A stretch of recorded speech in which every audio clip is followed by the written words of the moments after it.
At an early age, na-realize ko kagad yung value ng pera. Kasi ang father ko kailangan pang mag-abroad para mapagtapos kami sa pag-aaral.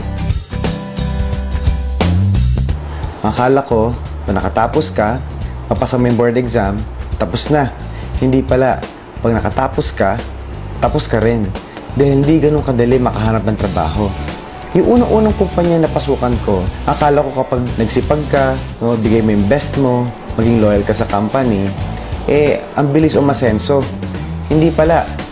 No? Hanggat hindi ikaw may control ng income mo, you're not in control of your life. Alam ko, ang pag-asenso, nasa business. Kaso nga lang hindi ko alam kung ano yung business para sa akin. Na-invite ako sa networking, akala ko benta-benta. Sabi ko, hindi ko linya yan.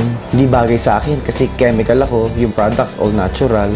Kaso nga lang meron ako na-meet na engineer din, katulad ko, na kumikita ng 300,000 isang buwan. Na-challenge lang ako. Kung kaya niya, kaya ko rin.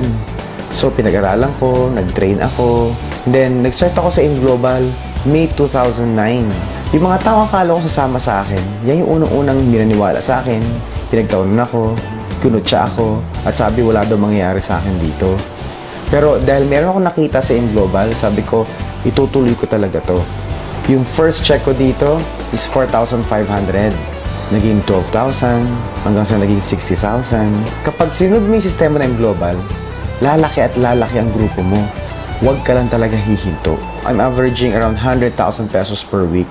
And dahil sa InGlobal, nakapunta rin ako sa ibang bansa. Ilang beses na akong pabalig-balig sa Hong Kong. Nag-Asian cruise na rin ako. Pumunta kami sa Singapore, Malaysia, Thailand. Because of InGlobal, 2 beses po ako nakapunta ng Amerika. Ang una naming stop, Springville, Utah. Punta kami ng Olympic Village, nag-skiing kami. Nag-snowboarding kami. Punta rin kami ng Moab, yung mga rock formation nakita namin. Come to where the flavor is. Come to Marlboro County. Then pumunta kami ng Las Vegas. Nag-helicopter ride kami. Punta rin kami ng California, sa Universal Studios, isang Anaheim Disneyland. And doon kami nagpakabata talaga. Nag-stay kami sa US for 2 weeks. Lahat po libre. All expenses paid by the company. May pocket money pa kami. In 2 years, nakabili po akong 3 sasakyan. Yung first car ko, Montero. Yung mga kaibigan ko, nung nagsimula ako dito, ay nila maniwala. Nulumbas yung Montero ko, hindi naman sila makapaniwala. Yung second car ko, Hyundai Tucson, pang coding.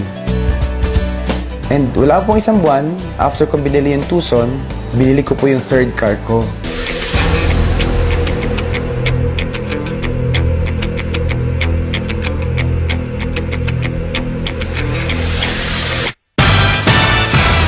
Yung Nissan 350Z. Baliw na baliw talaga ako doon. Ito po yung sports car na ginamit mismo sa Tokyo Drift. Kahit na hindi mo pangarap, kahit na pangarap ng kapitbahay mo, pag sineryoso mo, ibibigay ng InGlobal. And after 1 year, nakabili rin po ako ng condominium worth 5 million pesos.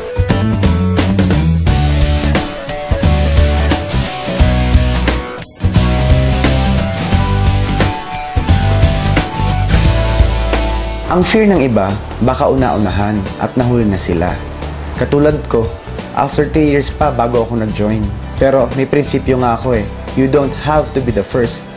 You just have to be the best. Sa InGlobal, hindi lang naman puro pera, bahay, sasakyan nagbibigay sa'yo. Nag-gain ako ng knowledge, ng skills, na-develop yung personality ko, na-boost yung confidence ko. I was able to gain control of my time and my life.